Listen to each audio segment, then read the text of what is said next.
நாம் தமிழர் கட்சி. சீமான் அவர்கள் அந்த நாம் தமிழர் கட்சி ஆரம்பிக்கல. இது முதல்ல எல்லாரும் புரிஞ்சுக்கணும். உங்களுக்கு தெரியும், பார்த்துட்டு இருக்கும்போதே சங்கினா செருப்பால் அடி பண்ணவர். சங்கி பயலுடா, யாரடா பார்த்து யாரடா சங்கிங்கிற? செருப்பு பாரு, எப்படிப்பட்ட செருப்பு பார்க்குற, எப்படிப்பட்ட செருப்பு பார்க்குற? செருப்பு யாரா சொல்ற சங்கின்னு சொன்னவர் சங்கி சக தோழராக இவர் எடுத்துக்கிட்டார். ஒரு பெரிய இது இல்லை. சங்கினா சகத்தோழன் நண்பன் அர்த்தம். சகத்தோழன் நண்பன் அர்த்தம். சகத்தோழன் நண்பன் அர்த்தம். விஜய் அவர்களுடைய படத்தை போட்டு இவர் யாருன்னு கேட்கும்போது என் தம்பி வரான், நீங்கள் பாருங்க 26ல் என்ன பண்ணீங்க வந்தா தம்பிக்கு துணை முதல்வர் பதவி கொடுப்பேன். யார் இவர்? விஜய் திராவிடத்தையும் தமிழ் தேசியத்தையும் இந்த மண்ணின் இரு கண்கள் என்பதால் சீமான் எதிர்க்கவே இல்லை. அதை தயவு செய்து எல்லாரும் புரிஞ்சுங்க. விஜய் அவர்கள் சீமான் தலைமையை ஏற்றுக்கொள்ளவில்லை என்ற ஒரே காரணத்துக்காகத்தான் அவர் விஜய் விமர்சிக்கிறார்.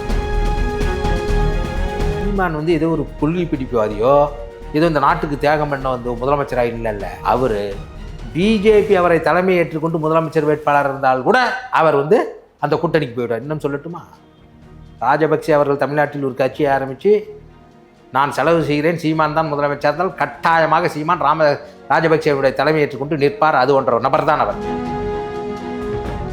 பார்ப்பன கைக்கூலியாக பிராமணர் கடப்பாறை எடுப்போம்னு சொல்கிறாரு.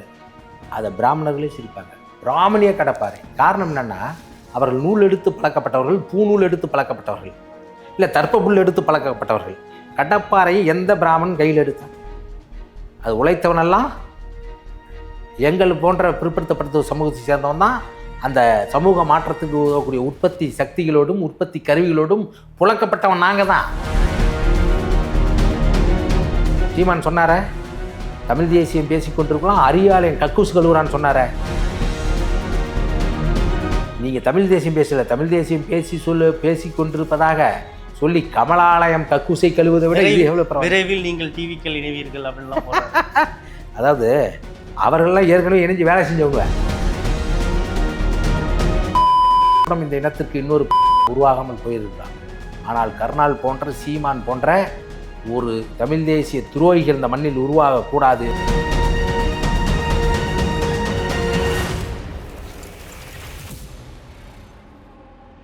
கலர் கண்ணாடி வாய்ஸ் நேயர்களுக்கு வணக்கம். இன்று நம்மோடு இருப்பவர் அரசியல் விமர்சகர் ஜெகதீச பாண்டியன் அவர்கள். வணக்கம் சார்.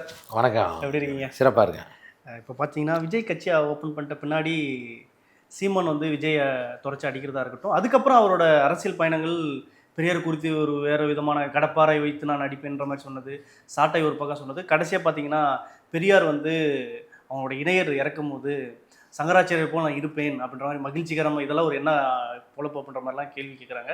தொடர்ச்சா பெரியாரை பற்றின அவதூறுகளையும் அதே மாதிரி இப்போ விஜய் விமர்சனம் பண்ணுறதும் ரெண்டு கோணமாகவும் இப்போ ஒரு சமீப காலமாக இயங்குறது எப்படி பார்க்குறீங்க? ஆரம்பத்திலேருந்து நம்ம நான் கட்சி விட்டு வெளியே வந்தது, பெரியாரை இவர் எப்போ ஒழிப்புன்னு சொன்னாரோ, பெரியாரை ஒழிப்பது இவருடைய சொந்த கருத்து தான், இவருடைய கட்சியினுடைய கருத்து இல்லை அப்படின்னு சொல்லி தான் நான் போட்டேன். திருப்பி அவர் அதுதான் என்னுடைய முதற் பணி அப்படிங்கும்போது, ஏன் அப்படி சொல்கிறேன்னா, இந்த மண்ணில் ஆரம்ப காலகட்டத்தில் நீதி கட்சி இருக்கும்போது சரி, கம்யூனிஸ்ட் கட்சி இருக்கும் சரி, இந்த மண்ணினுடைய சமூக நீதி விடுதலைக்கும் பொருளாதார விடுதலைக்கும் அனைத்துக்கும் போராடியது கம்யூனிஸ்ட்டுகளும் திராவிட இயக்கத்தை சேர்ந்தவர்கள் தான். அதுக்கு சில முரண்பாடுகள் இருக்குது. விமர்சனத்துக்கு அப்பாற்பட்டு எந்த இயக்கமும் இல்லை. கம்யூனிஸ்ட்டுகளும் சில இடத்தில் தவறு செய்திருக்கிறார்கள், திராவிட இயக்கங்களும் சில இடத்தில் தவறு செய்திருக்கிறது. அதனால தான் அவங்க வெவ்வேறு இயக்கமாக இருக்காங்க. இல்லைன்னா ஒன்றா இருந்திருக்கலாமே. ஆனால் சுயவிமர்சனம் பண்ணிட்டு எங்கவும் ஆரம்பிப்பாங்க. ஆமாம், அதுதான் ஒரு கம்யூனிஸ்டுடைய கடமையே. தன்னை சுய விமர்சனம் என்பது தான் ரொம்ப முக்கியம். ஏன்னா சுய விமர்சனம் என்பது எதிரிக்கு எதிரான ஆயுதத்தை நாம் பயன்படுத்துகிற போது நம்மை சுய விமர்சனம் செய்து கொண்டு இருக்கிற போது தான் அமைப்பு வலுவாக கட்டமைக்க முடியும். ஏன்னா உன்னை சுய பகுப்பாய்வு செய்கிற போது தான் எங்கு சரி எங்கு தப்புங்கிற இடத்துக்கு கொண்டு போக முடியும். நீங்கள் உங்களை சுய விமர்சனமே நீங்கள் செய்யலைன்னா நான் சொல்கிறத கேளுங்கிறதுக்கும் சனாதானத்துக்கும் எந்த வித்தியாசமும் இல்லை. அவன் தான் சொல்கிறான், உன்னை விதிப்படி நீ பிறந்திருக்க, உன்னால் எதையுமே மாற்ற முடியாது. சனாதானம் தரும்போது உங்களுக்கு பிறப்பின் அடிப்படையில் பேதம் கற்பித்து அப்படின்னு மூளை பலம் உள்ளவன் உடல் பலம் உள்ளவனை சுரண்டி வாழ்வதற்கு, உழைக்காமலே உண்ணுவதற்கு, அதுக்கு தான் சாதி மதம் எல்லாம் கடவுள் இதெல்லாம் கட்டமைக்கு. இதை கம்யூனிஸ்டுகளும் கடவுள் மறுப்பை கையெழுத்தார்கள், திராவிட இயக்கங்களும் கையெழுத்தார்கள். ஆனால் முதலில் பொருளாதார சமத்துவத்தை கம்யூனிஸ்டுகள் கையெழுத்தார்கள். நீங்கள் என்ன தான் சோறு தின்ட்டு வசதியாக இருந்தாலும் சமூக நீதி விடுதலை தான் முதல்ல தேவை, சாதி ஒழிப்பு தான் முதல்ல தேவைன்னு அவங்க 2 பேர் 2 இதில் இயங்கிட்டு இருந்தாங்க. இதில் 2009க்கு பிறகு இங்கே அரசியலில் இருந்த திராவிட முன்னேற்றக் கழகம் காங்கிரஸ் கட்சியோடு சேர்ந்து ஈழ விடுதலைக்கு, இது திமுக ஈழ விடுதலைக்கு அந்த போரின் மீது குரல் கொடுக்கவில்லை, உதவி செய்யவில்லை, தடுத்து நிறுத்தவில்லை என்ற காரணத்தால் அன்றைக்கு கோபமாக இருந்த அத்தனைய மார்க்சிய பெரியாரி அம்பேத்கர் இயக்கத்தில் செயல்பட்ட இளைஞர்கள் எல்லாம் சேர்ந்து ஆரம்பிக்கப்பட்ட, இல்லை ஏற்கனவே சீபா ஆதித்தனால் உருவாக்கி வைக்கப்பட்டு இடையில் நிறுத்தப்பட்ட அந்த கட்சியை எடுத்து சீமான் அவர்களை தலைமை ஒருங்கிணைப்பாளர் போட்டு ஆரம்பிக்கப்பட்டது தான் நாம் தமிழர் கட்சி. சீமான் அவர்கள் அந்த நாம் தமிழர் கட்சி ஆரம்பிக்கல. இது முதல்ல எல்லாரும் புரிஞ்சுக்கணும். அன்றைக்கு இருந்த பெருவாரியான இளைஞர்கள்லாம் சேர்ந்து அவரை தலைமை ஒருங்கிணைப்பாளரை வச்சு துவக்கப்பட்ட கட்சி. அதிலிருந்து வந்த ஒரு தொடர்ச்சியாக தந்தை பெரியாருக்கும் தலைவர் எம்ஜிஆருக்கும்னு கூட கூட்டம் போட்டார். ஏன்னா ஈழ விடுதலில் எத்தனையோ இங்கே தமிழ்நாட்டு அரசியலில் எத்தனை முரண்பாடுகள் எம்ஜிஆர் கூட இருந்தால் கூட ஈழ விடுதலில் பெரும் அளவிற்கு பொருளாதார உதவி செய்தவர் எம்ஜிஆர். இது வந்து அண்ணா ஆண்டன் பாலசிங்கமும் மக்கள் திலகமும் விடுதலை புலிகள்னு புத்தகமே எழுதியிருக்கிறார். ஏன்னா அந்த குறிப்பிட்ட காலகட்டத்தில் அவ்வளோ ஒரு பெரிய தொகையை கொடுத்து ஆயுதம் வாங்குவதற்கு பெரிய உறுதுணையாக இருந்தவர். அதுவும் ஒரு நாட்டினுடைய முதலமைச்சராக இருந்து இன்னொரு நாட்டினுடைய இறையாண்மைக்கு அவர்கள் பார்வையில் தவறு செய்தாக நினைக்கிற போது கூட இந்தியா இலங்கையோடு நட்புறவு நாடாக இருந்தபோது கூட அந்த இலங்கையை எதிர்த்து ஈழ நாடு அமைய வேண்டும் என்று போராடிய தலைவர் தேசிய தலைவர் பிரபாகரனுக்கு உறுதுணையாக இருந்தவர் எம்ஜிஆர் அவர்கள். அப்படியெல்லாம் கூட்டம் நடத்தி கொண்டிருந்தவர். தொடர்ச்சியாக ரவீந்திரன் துரைசாமி போன்ற நபர்களால் உள்ளே வந்து தவறான ஸ்ட்ராட்டஜி யுத்திகளை சொல்லி கொடுத்து இவர் பாரதிய ஜனதாவிடம் சங்கமிக்கிற போது நாம் அதில் பயணப்பட முடியாது என்று அது என்னாச்சு உங்களுக்கு தெரியும். பார்த்துட்டு இருக்கும்போதே சங்கினா செருப்பால் அடி பண்ணவர், யாரா சொல்கிற சங்கின்னு சொன்னவர் சங்கி சக தோழராக இவர் எடுத்துக்கொண்டார். அவனே சொல்ல மாட்டான் சக தோழர், அவன் ஜீன்னு சொல்கிறவன் தான். தோழர்னு சொல்கிறது காம்ரேட், தோழர்னு சொல்கிறவன் இந்த நாட்டின் எல்லா விதத்திலையும் தன் உயிரை கொடுத்த கம்யூனிஸ்டுகள் தான் தோழர்கள். அப்புறம் முற்போக்கு இயக்க தோழர்கள், பெரும்பாலும் திராவிட கழக தோழர்கள் கூட தோழர்கள்லாம் சொல்லுவாங்க. இவர் தோழர் அப்படின்னு சொன்ன உடனே நமக்கு மனசு விட்டுச்சு. அது இல்லாத இவர் வந்து கோபால்ஜி, குருமூர்த்தி அவர்கள், அம்மையார் நிர்மலா சீதாராமன் எல்லாம் பயணப்பட்டு அவர்களுடைய இருந்து இன்னைக்கு போய் விசில் அமைப்பில் போய் ஏறிக்கொண்டு ஒரு பக்கம் தஞ்சையில் வந்து சௌராஷ்டிரா சங்கத்தெல்லாம் ஓப்பன் பண்ணியிருக்காரு. அதாவது அவர் ஓப்பன் பண்ணல, ஏற்கனவே அந்த ஒரு இயக்கம் அங்கே இருந்தது. அந்த சாதி தெலுங்கர் மட்டும் தான் எதிரி அப்படின்ற மாதிரிலாம் சொல்கிற இது வடமொழி பேசுகிறவங்க ஏற்றுக்கவே மாட்டேன்னு சொல்கிறவங்க. சௌராஷ்டிரா எப்படி அது புரிஞ்சுக்கிறது? தெலுங்கு வந்து எதிரின்னு சொல்கிறது இப்போ கேட்டால் நான் எங்கே சொன்னேன், நான் வந்தேரின்னு சொல்லும்பாரு. தெலுங்கு எதிரின்னு சொல்லுவார். ஆனால் தெலுங்கு தாய்மொழி கொண்டு எங்கள் அண்ணியை திருமணம் செய்திருக்காரு. இப்படி அவருக்கெல்லாம் எந்த கோட்பாடும் ஒரு நிரந்தர கோட்பாடும் தெரியாது. பெரியார் இயக்கங்களை ஆரம்பித்து இந்த தமிழ் தேசிய கருத்துக்களை ஆரம்பித்து பயணம் செய்திருந்த போது பெரியாரின் பேரன் மார்க்சின் மைந்தன் தம்பி பிரபாகரனின் தம்பின்னு தான் ஆரம்பிப்பார். என்னை சாதி மத சகதியிலிருந்து பிடுங்கி நட்ட என் பெரியாருக்கும் தான் பேச்ச ஆரம்பிப்பார். அதுக்கப்புறம் எவர் இன்றைக்கி வந்து பாரதிய ஜனதா கட்சி இவருடைய மூளையை மெழுங்கடித்து தர வேண்டியதை தந்து பேசுறதுனால இவர் என்ன பண்ணுறாரு, போய் ஏறிக்கிட்டு பிராமண கடப்பாறை எடுக்கிற அளவுக்கு ஆகிட்டார். அதாவது நான் வந்து நீங்கள் பிராமண கடப்பாறை எடுத்து திமுக வீழ்த்துவேன்னு சொன்னால் கூட அது ஒரு வகையில் ஏற்றுக்கொள்ளப்படவில்லைன்னா ஒரு அரசை நடத்துகிற போது எண்ணற்ற தவறு இருக்கும், அதை எடுப்போம். அதிமுக வீழ்த்துவோம்னு சொன்னால் சரி, திராவிடத்தை வீழ்த்துவோம் அப்படின்னு சொல்லுவது நமக்கு உடன்பாடு இல்லை, அவருக்கு உடன்பாடாக இருக்கலாம். ஏன்னா ஈழத்தில் விடுதலை புலிகள் அமைப்பு போராடியவர்களுடன் இபிஆர்எல்எஃப், ஈராசு, டெலோ, பல்வேறு இயக்கங்கள் இருந்தன. அப்போ அவர்கள் நடக்கிற தவறு காரணமாக தமிழ் தேசியமே தவறு, தமிழீழ விடுதலை போராட்டமே தவறுன்னு சொல்லிட முடியுமா? முடியாது. ஆனால் மக்கள் முடிவு செய்து விட்டார்கள். இவர்களை எல்லாத்தையும் விட விடுதலை புலி அமைப்பு தான் இயக்கத்தை பெருசாக செய்து கொண்ட கொள்கையில் உறுதியாக இருந்து போராடியது என்பதற்காக அவர்கள் பின்னால் வந்தார்கள். இன்றைக்கு சிபிஐ தவறு செய்கிறது, இல்லை அதிலிருந்து வந்த சிபிஎம் தவறு செய்கிறது, அதிலிருந்து எம்எல்ஏ மாக்காய்க்கா வரைக்கும் மார்க்சிய லெனினை உள்வாங்கி கொண்ட இயக்கங்கள் தான். அதில் ஏதாவது ஒரு அமைப்பு தவறு செய்தென்றால் மார்க்சியமே தவறு, மார்க்ஸ் தவறு என்று சொல்லிட முடியுமா? அவர்களெல்லாம் இல்லை. 1848 கம்யூனிஸ்ட் கட்சி அறிக்கை வெளியே வந்த பிறகு இன்றைக்கு அந்த கம்யூனிஸ்ட் மேனிஃபெஸ்டோ என்பது பல உலக நாடுகளில் பல உலக அறிஞர்களால் படிக்கப்பட்டு அதுவும் இன்னும் செழுமைப்படுத்தப்பட்டு அதை உள்வாங்கி வளர்ந்து கொண்டு இருக்கிற போது பிஜேபிக்காரன் சொல்கிறான் மார்க்சியம் தப்புன்னு. ஏன்னா அது நேர் எதிரான கொள்கை. ஏன்னா எல்லையும் மாற்ற முடியும், எல்லாம் மாறும் என்பது மார்க்சியம். எதுவும் மாறாது, உனக்கு விதிக்கப்பட்டது மட்டும்தான் சொல்வது சனாதனம், ஆர்எஸ்எஸ், சங் பரிவாரினுடைய கும்பல். அவர்கள் 2 பேரும் சொல்லலாம். அப்போ நீங்கள் வந்து அங்கே இருந்துட்டு திராவிடம் தப்பு, பெரியாரை ஒழிப்போம் அப்படின்னு சொல்லுவது. அவர் 1973 இறந்து விட்டார். 94 ஆண்டு வாழ்ந்தவர். எண்ணற்ற முரண்பாடுகள் இருந்தால் கூட சாகர தருவாயில் தமிழ்நாடு தமிழருக்கே என்ற கொள்கை பிடிப்போடு தான் செத்தார். திராவிட நாடு கேட்டவர் கூட 1956 மொழி வரி மாநிலங்கள் பிரிக்கப்பட்ட பிறகு அப்பொழுது திராவிட நாடு கேட்டேன். இப்பொழுது திராவிட நாடு அடைந்தால் கூட கேரளர்களும் மலையாளிகளும் ஆந்திரர்களும் தமிழர்கள் எண்ணிக்கையில் பெரிதாக இருப்பதால் இந்தியாவில் எப்படி நாம் சிறுபான்மையாக இருப்போமோ அதுபோல் இங்கும் நாம் சிறுபான்மையாக இருப்போம். அதனால் தமிழ்நாடு தமிழருக்கே, தமிழன் தான் தமிழ்நாட்டை ஆள வேண்டும் என்று சொன்னவர் பெரியார். அதை வழிவந்ததாக சொல்லப்படுகிற திமுகவும் அதிமுகவும் மாறி மாறி ஆண்டி ஈழ விடுதலைக்கு உதவவில்லை என்கிற கோபம் தமிழ் தேசியர்களுக்கு, எங்களை போன்ற ஆளுக்கு நியாயமான கோபம். ஆனால் அதற்காக நீங்கள் தமிழ் தேசியத்திற்கு முதன்மை எதிரி ஆரிய பார்ப்பனியம் தானே தவிர. இப்போ கொஞ்சம் அது பீக்காக இருக்கிறது காரணம் என்ன சார்? இல்லை, அது ஊடகங்கள் அப்படி பாரதிய ஜனதாவினுடைய எண்ணற்ற ஊடகங்கள் இந்தியா முழுமைக்கும் அந்த கார்ப்பரேட் பெருமுதலாளி நிறுவனங்களை கையில் எடுத்துக்கொண்டு இன்றைக்கு அது என்ன சொல்கிறது, பணம் கொடுத்து அது வாங்குவதால் சீமான் போன்ற ஆட்களுடைய கருத்தியலெல்லாம் வெளியே பரப்பி விடுகிறதால் அது பெரிது போல தோணுகிறது. ஏன்னா இவர் ஒரு சர்ச்சையில் இருக்கணும். ஊடகத்தில் உண்மை பேசுவதை, சர்ச்சையான கருத்துக்களை பேசினால் இப்போ சொல்கிறாங்க இல்லையா, நம்ம தான் முதன்மையாக இருக்கோம், அதான் ட்ரெண்டிங்கில் இருக்கோம் அப்படிங்கிறத தக்க வைத்து கொள்வதற்காக அங்கே போனது. நீங்கள் பாரதியாரை பற்றி பேசுவது, பாரதியார் ஒரு சிறந்த கவிஞர், அதில் எந்த மாறுபாடும் எனக்கு இல்லை. ஏன்னால் பாரதியாரை நான் கம்யூனிஸ்ட் குடும்பமாக இருந்ததனால் அன்றைக்கு ஜீவானந்தம் அவர்கள் தான் தமிழ்நாடு கலை இலக்கிய பெருமன்றம் என்று ஆரம்பித்து பாரதியாரையும் கம்பெனியும் தெரு தெருவாக தூக்கி சேர்த்தவர் அவர் தான். எண்ணற்ற சிறந்த பாடல்கள் இருந்தால் கூட முழுமையாக ஆராய்வது பாரதியார் மொத்தம் எழுதிய கவிதை தொகுப்பு 310. அதில் தமிழையும் தமிழ்நாட்டையும் பற்றி எழுந்த 6 கவிதைகள். அதிலையும் கூட அவர் சிங்கள தீவிற்கு ஒரு பொண்ணு எழுதியிருக்கிறார். அதுவே முரண்பாடான விஷயம் தானே தமிழ் தேசியர்களுக்கு. இலங்கை ஆண்ட அரக்கர்களை அழித்த வேல் எந்த வேல், அது ஆரிய ராணியினுடைய வில் அப்படின்னு எழுதியிருக்காரு. அதாவது நான் எதுக்கு சொல்கிறேன்னா அதெல்லாம் இருக்கும். அதையும் தாண்டி அவர் எது இறந்து விட்டார், 39 வயதில் இறந்து விட்டார், அதில் எது என் தமிழ் தேசிய விடுதலைக்கு பயன்படுகிற பாடலோ அதை நான் எடுத்துக்கொள்ள வேண்டும். அதே மாதிரி தான் 94 ஆண்டு ஆள பெரியாரிடம் எது தமிழ் தேசிய விடுதலைக்கு ஒத்து வருமோ அந்த கருத்துக்களை நான் எள்வாங்கி கொண்டு எனக்கு இதுவரைக்கும் கிட்டத்தட்ட 2500 ஆண்டுகளுக்கு மேலாக என் இனத்தை, மொழியை, நிலத்தை வீழ்த்தி கொண்டிருக்கிற, எனது பண்பாட்டை வீழ்த்தி கொண்டிருக்கிற ஆரியத்தை எதிர்ப்பதற்கு எதுவெல்லாம் பயன்படுமோ அதை நான் கையெடுத்து கொண்டு போராட வேண்டும். ஒழிய எதுவெல்லாம் ஆரியம் தவறு எது என்று சொல்கிறதோ அதையே இவர் செய்வது மாபெரும் தவறு. அதனால தான் இவர் என்ன பண்ணுறாரு, இன்னைக்கு இன்னும் கொஞ்ச நாள் போனால் இன்னும் ஆரியர்களிடம் படம்பாட்டு கொண்டு பொட்டமனை மயிறு என்று சொன்னவர் நாளைக்கு எங்கள் தேசிய தலைவர் பிரபாகரனையும் இது போன்ற ஒரு சொல்லுவதற்கு தயாராக இருக்கிறார் என்பதுதான் இது காட்டுகிறது.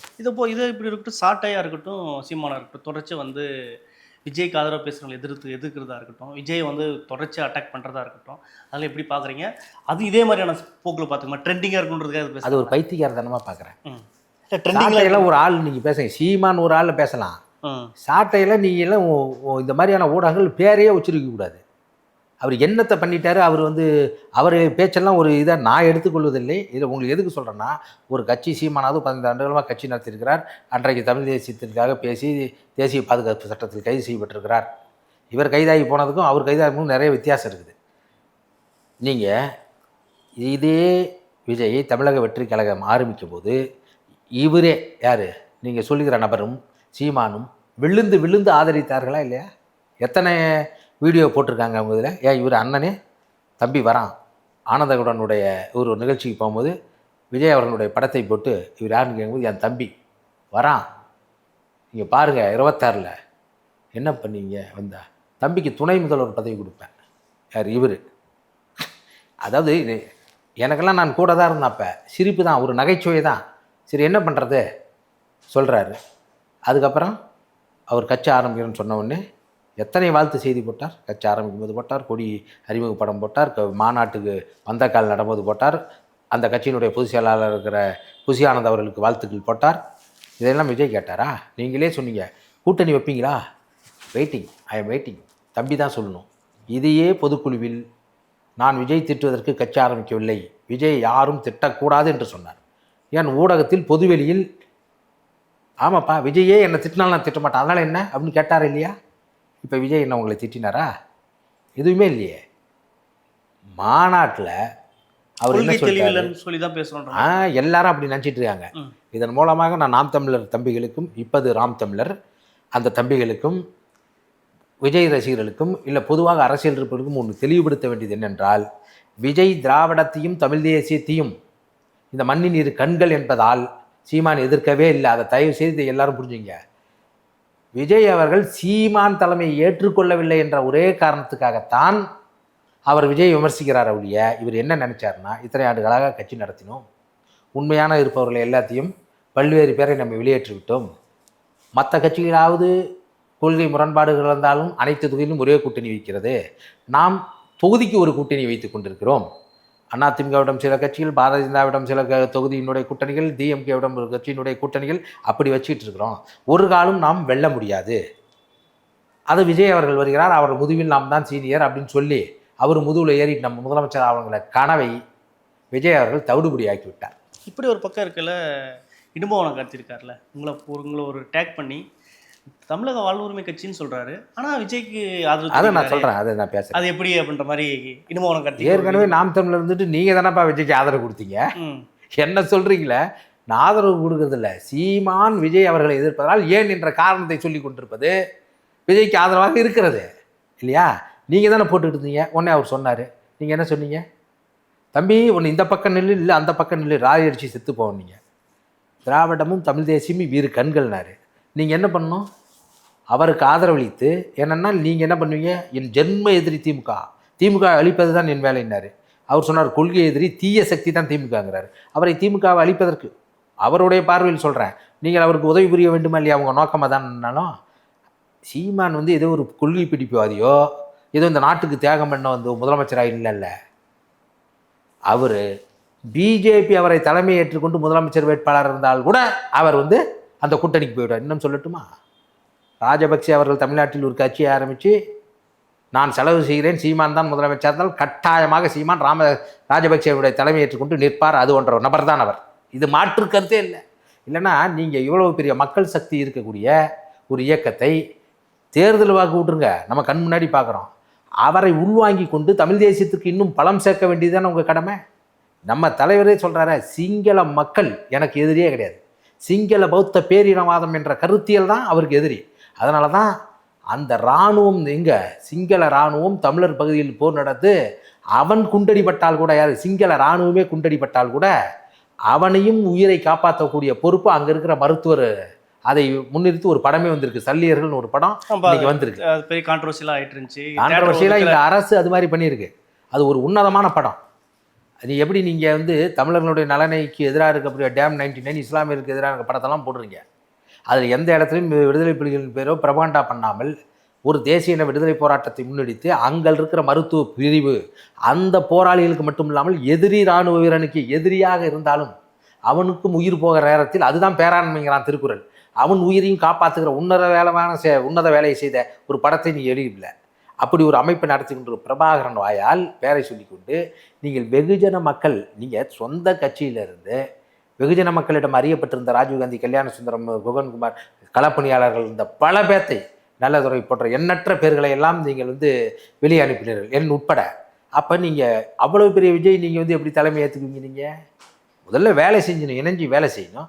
ஏன் நீங்கள் தமிழ் தேசியர்களாக இருக்கிற தமிழக வாழ்வுரிமை கட்சியினுடைய நிறுவன தலைவர் அண்ணன் வேலுமுருகனையும் திருமாவளவனும் இன்னும் பல பேர் உங்களை வந்து திருமாவளவனில் வேலுமுருகன்னா இன்னும் பல பேர்லாம் சந்தித்து நாங்கள் உங்கள் தலைமையை ஏற்றுக்கொண்டு உங்கள் சின்னத்திலே போட்டியிடுகிறோம் என்று சொன்னபோது கூட வேணான்னு சொன்னவர் தானே இவர். அப்போ உங்கள் நோக்கம் என்ன? எங்கள் பெரும்பான்மை மக்களிடம் இந்த கருத்தை கொண்டு போய் சேர்த்து அணிதிரட்டாமல் எப்படி தமிழ் தேசிய விடுதலை வெல்ல முடியும்? நீங்கள் இருக்க 8.82 விழுக்காடு உங்களுக்காக மட்டும் ஓட்டு இல்லை, அந்த கட்சியில் இருக்க ஒவ்வொரு தம்பிமார்களுடைய உறவினர்கள், நண்பர்களுடைய வாக்கு. சீமான் என்ற ஒற்றை மனிதனுக்கு இருந்தால் அவங்க ஊரில் இருக்க மொத்த ஓட்டம் வந்துருக்குங்களா? அவருக்கு அவர் தெருவில் உள்ள அவர் வாக்களிக்கிறார். அவர் தாய் தந்தை இருக்கிற வாக்ககத்தில் இருக்க 1100 ஓட்டில் அவருக்கு 100 ஓட்டு விழுதான்னு மொத்தத்தில் பாருங்க. அப்போ இவர் வந்து விஜய் இவர் தலைமையை ஏற்றுக்கொள்ளவில்லை என்ற ஒரு காரணத்துக்காகத்தான் விமர்சிக்கிறார். அவருடைய தேசியமும் திராவிடமும் இரு கண்கள்னு சொன்னதுனால இவர் எதுக்குறதா அப்படி ஒரு பிம்பத்தை உண்டு பண்ணுறார். இவரை வந்து தலைமையை ஏற்றுக்கிட்டா சூப்பர் தம்பி சூப்பர் கேட்டால் அவர் கொள்கையை சொன்னார், நான் விலகிட்டேன்னு. கொள்கையை சொல்லிவிட்டார் என்று விலகின நீங்கள் கொள்கையை தெரியாமலே ஆதரிப்பது மிகப்பெரிய முட்டாள்தனம் இல்லையா? நீங்கள் எப்படி நினைக்கலாம்? அவர் சொன்னாரா எங்கேயாவது? அது என்ன தப்புன்னு கேட்குறேன். ஏன்னா இங்கே பெரும்பான்மை, இப்போ திமுகவில் இருக்கவங்களாம் தமிழனா இல்லையா? அண்ணா திமுகவில் இருக்கவங்களாம் தமிழனா இல்லையா? திராவிட இயக்கங்கள் இருக்க தலைவர் கம்யூனிஸ்ட், ஏன்னா பெரும்பான்மையான ஒரு தேசிய இனம் பெரும்பான்மையாக இருக்கிற பகுதியில் அப்படி தான் இருப்பாங்க. அப்போ நீங்கள் தமிழ் தேசியத்தை யாருக்கு கட்டமைக்க போகிறீர்கள்? அங்கே இருக்கிறவன் அவன் எதிரியாக இருந்தாலும் மாற்று கருத்து சொன்னாலும் என் கருத்தை அங்கே வீரியமாக சொல்லி அவனையும் வென்றெடுக்கிற போது தான் தமிழ் தேசியம் சாத்தியப்படும் ஒழிய எல்லாத்தையும் எதிரியாக்கிட்டு நீங்கள் அந்த அளவுக்கு தூயவரா? உங்கள் பின்னால் எல்லாம் மனிதர்ண்டு வர நீங்கள் பெரியாரை சொல்கிறீங்க மாற்றி மாற்றி. நீங்கள் அரசியலுக்கு வந்தது கட்சி ஆரம்பித்து இந்த 15 ஆண்டுகள், அதற்கு முன்பு எந்த கட்சியிலும் நீங்கள் உறுப்பினராக கூட இல்லை. ஆனால் சொல்லுவீங்க எந்த கட்சியும் வழிநடத்தவரும் இல்லை. ஆனால் ஒரு கட்சிக்கு தலைமையேற்று இந்த 15 ஆண்டு காலத்தில் எத்தனை முறை மாற்றி மாற்றி பேசியிருக்கிறீர்கள். அப்போ பெரியார் பேசத்தானே செய்வார். ஒரு இறுதியில் என்ன நிலைப்பாடு இருக்கிறான் என்பது தான் அவனுடைய கருத்து. அப்போ உங்களுக்கு இது பயன்படாது, அவருக்கு பயன்படாது, அவருக்கு பணம் வரவுக்கு இது பிரச்சனையாக இருக்கும் என்ற காரணத்தால் தான் அவர் விஜயம் இருக்கிறார், பெரியாரையும் இருக்கிறார். இவரெல்லாம் விமர்சிப்பதால் அவர் ஆரிய கைக்கூலியாக, பார்ப்பன கைக்கூலியாக, பிராமணர் கடப்பாறை எடுப்போம்னு சொல்கிறாரு. அதை பிராமணர்களே சிரிப்பாங்க, பிராமணிய கடப்பாறை. காரணம் என்னென்னா அவர்கள் நூல் எடுத்து பழக்கப்பட்டவர்கள், பூநூல் எடுத்து பழக்கப்பட்டவர்கள், இல்லை தர்ப்ப புல் எடுத்து பழக்கப்பட்டவர்கள். கடப்பாறையை எந்த பிராமணன் கையில் எடுத்தான்?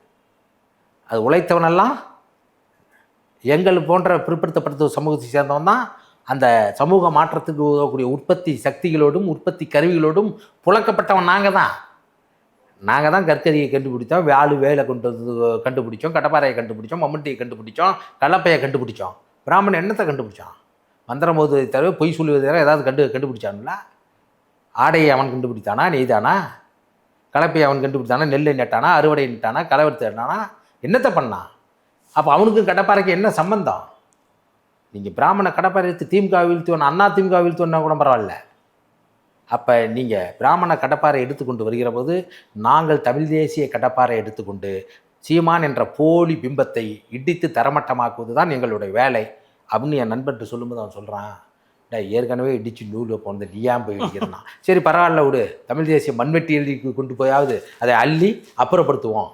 அதனால் சொல்லுங்க, இந்த ஷாட் இந்த இடுமோனம் காத்தி என்ன சொல்கிறாரு? இவங்க சொல்கிறாங்களே, சீமான் சொன்னார தமிழ் தேசியம் பேசி கொண்டிருக்கலாம், அறியாலயம் கக்கூஸ் கழுவுறான்னு சொன்னார. நீங்கள் தமிழ் தேசியம் பேசலை, தமிழ் தேசியம் பேசி கொண்டிருப்பதாக சொல்லி கமலாலயம் கக்கூசை கழுவுவதை விட இது எவ்வளோ விரைவில் நீங்கள் டிவிக்கள் இணைவீர்கள் அப்படின்லாம் போகிறார். அதாவது அவர்கள்லாம் ஏற்கனவே இணைஞ்சு வேலை செஞ்சவனுவ, எவ்வளவோ முட்டு கொடுத்தவனுவ, அவருடைய கட்சி தலைவராக ஏற்றுக்கொள்ள தன்னுடைய முதலமைச்சர் கனவும் தன்னுடைய, ஏன்னா எந்த கட்சி ஆட்சிக்கு வந்தாலும் தேர்தல் அரசியல் ஈடுபட்ட பிறகு அதிகாரத்திற்கு வல்லாமல் எதை ஒன்றையும் செய்ய முடியாது. பெரியார் போன்ற சிலர் அவர்கள் ஏன்னா அதிகாரத்துக்கு வந்தால் நம்ம எதையாவது ஒன்று காம்ப்ரமைஸ் பண்ணணுன்னு தான் நினைத்ததை இந்த மக்களிடம் கொண்டு போய் சேர்த்தது தவறு சரிக்கு மீதி. புரியுதா? முதல்ல அவர் என் பேச்சை யாரும் கேட்காதீங்கன்னு தான் சொன்னார். நீ எங்கு படித்திருந்தாலும் எவன் சொல்லியிருந்தாலும் ஏன் நானே சொல்லியிருந்தாலும் உனக்கு மனதில் யோசித்து சரின்று செய்யாத நீ ஒத்துக்காத, உன்னை சிந்திக்க வைப்பதான் வேலையை என் கொள்கையை ஏற்றுக்கள்னு சொன்னார். ஏன் சொல்கிறாரா ஐயா வைரம் தவிர சொல்லாரு? மேல்மண்ணை கீழ்மண்ணாகவும் கீழ்மண்ணை மேல்மண்ணாகவும் உழுது போட்ட வைர கலப்பையது. 400 கோடி மக்களுக்கு கொண்டு சேர வேண்டிய கருத்தை 4 கோடிக்கு கலக்கி விட்ட கழக குரல். இதெல்லாம் நம்ம சொல்லலை, பெருஞ்சித்தனார் சொல்கிறாரா? 2000 ஆண்டுகளாக திருவள்ளூர்லேருந்து நீங்கள் யோசித்து பார்த்தால் மிஞ்சி இருப்பது பெரியார் தான் அப்படின்னு இன்றைக்கி தமிழறிஞர்கள்லாம் சொல்கிறாங்க. பெரும்பான்மையான பேர் இந்த தமிழ் மரபில் நீங்கள் யோசித்து பார்த்தால் நீங்கள் மிஞ்சி இருப்பது பெரியாரும் பிரபாகரன் தான். நீங்கள் யாரோட சேர்ந்துட்டு என்ன சொல்லி நீங்களே யோசித்து ஐயா குடியரசு எழுதியதும் விடுதலை எழுதியதும் அண்ணன் ஐயா ஆணையத்து தொகுத்த தொகுப்பிலையும் இதையெல்லாம் படித்து பார்த்து சீர்தூக்கி இதனால் நான் பெரியாரை வெறுக்கிறேன் என்று சொன்னால் பரவாயில்லை. ஆரிய பார்ப்பினர் காசை வாங்கி கொண்டு கைக்கூலியாக அரசியல் அடியாக செயல்படும் போது தான் நமக்கு நீ படித்துட்டு சீர்தூக்கி பார்த்து சொல்லு. நான் மார்க்சியத்தை கரைச்சி குடிச்சு நான் மார்க்ஸ் ஆங்கிள்ஸ்லாம் படித்து முடிச்சிட்டேன், அதே மாதிரி அம்பேத்கர் படித்து முடிச்சிட்டேன். இவங்க நினச்சிட்டு இருக்காங்க சீமான் தமிழ் தேசிய கருத்தியலை, அதாவது தலைவர் சொல்கிறார், யார் தேசிய தலைவர் பிரபாகரன், எதிரியை விட துரோகி ஆபத்தானவன் என்று. இந்த தமிழ் தேசியத்துக்கு மிகப்பெரிய துரோகி சீமான் மட்டும்தான். ஏன்னா இன்றைக்கு வர இளைஞர்கள், இன்றைக்கு இருக்க தமிழக மக்கள் எப்படி தமிழ் என்று பேசி மொழிப்போர் போராட்டத்தில் திராவிட முன்னேற்ற கழகம் ஆட்சிக்கு இன்றைக்கு தமிழர் நலன், தமிழர் நிலம், மொழி சிதைக்கப்படுவதற்கு அரசு ஆட்சி செய்து அது கண்டுகொள்ளாமல் போவதால் இப்படி தமிழ்னு பேசாதுன்னு சொல்ல ஆரம்பித்தாங்களோ, அது மாதிரி தமிழ் தேசியம் என்று பேசி அதில் இன்னும் உண்மையான இயக்கங்கள் நிறையா இருக்குது. சீமான் போன்ற நபர்கள் பேசி வெகுஜன மக்களிடம் அரசியலை கொண்டு வந்து சேர்த்து இன்றைக்கு அதை வைத்து ஒரு பிழைப்புவாதம் செய்கிற போது தமிழ் தேசியம் பேசியவரெல்லாம் தவறாக தமிழக மக்கள் நினைக்கிற ஒரு அவல நிலையை சீமான் உருவாக்கி விட்டார். அதனால தான் நம்ம இந்த மாதிரியான போலிகளை, தமிழ் தேசிய துரோகிகளை, பிரபாகரன் கூட இந்த இனத்திற்கு இன்னொரு பிரபாகரன் உருவாகாமல் போயிருக்கிறான். ஆனால் கர்னால் போன்ற, சீமான் போன்ற ஒரு தமிழ் தேசிய துரோகிகள் இந்த மண்ணில் உருவாகக்கூடாது. உருவாகி அந்த விஷ செடியை வீழ்த்த வேண்டும் என்று தான் நம்ம தொடர்ச்சியாக பேசிக்கிட்டு இருக்கோம். நிறைய விஷயம் பகிர்ந்துக்கிட்டீங்க. சீமானை பற்றி ஒவ்வொரு இதுவும் சொன்னீங்க. மற்றொரு பதிவு சந்திப்போம். நன்றி. நன்றி.